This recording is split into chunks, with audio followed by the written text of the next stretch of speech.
माकडांना हळद कुंकू वाहणारी बाई मी आयुष्यात पहिल्यांदाच पाहत होते.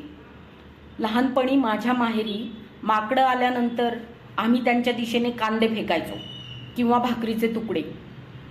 एकही कांदा खाली न पडू देता अंगणातल्या झाडावरची माकडं आम्ही फेकलेले कांदे बरोबर झेलायची आणि खायची. तेव्हा आम्हाला खूप मजा वाटायची. सवाष्ण माकडीनी आल्यात का काय हळदी कुंकू करायला, न राहून मी मोठ्यानं विचारलं. हे ऐकून सासूबाईंना भयंकर राग आला. काय बोलू राहिली व चक्रम, कोण्या सवासनीले हळद कुंकू करू राहिली तू? आता हा वाद असाच पेटत राहिला तर इथे लवकरच अग्निकुंड धगधगेल हे माझ्या लक्षात आलं. 2 श्वास घेऊन मी सासूबाईंना विचारलं, आई, माकोडे कुठे आहेत? तई तठी दाराच्या पल्याडून विहिरीच्या बाजूले पायण्यावर भोकणे.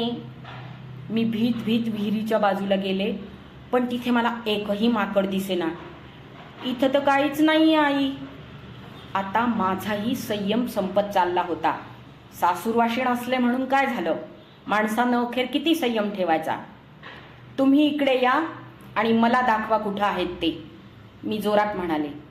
पाया खाले पाय व जरा, वर आवायात काही पाहू राहिली बाई तडावानी, त्या माझ्यापेक्षाही जोरात म्हणाल्या. मग मी दचकून पायाखाली पाहिलं. मी माकडावर पाय देऊन कशी काय उभी राहू शकते याचं मलाच आश्चर्य वाटलं. खाली पाहिलं तर भिंतीच्या बाजूने मोठी मुंगळ्यांची रांग लागली होती.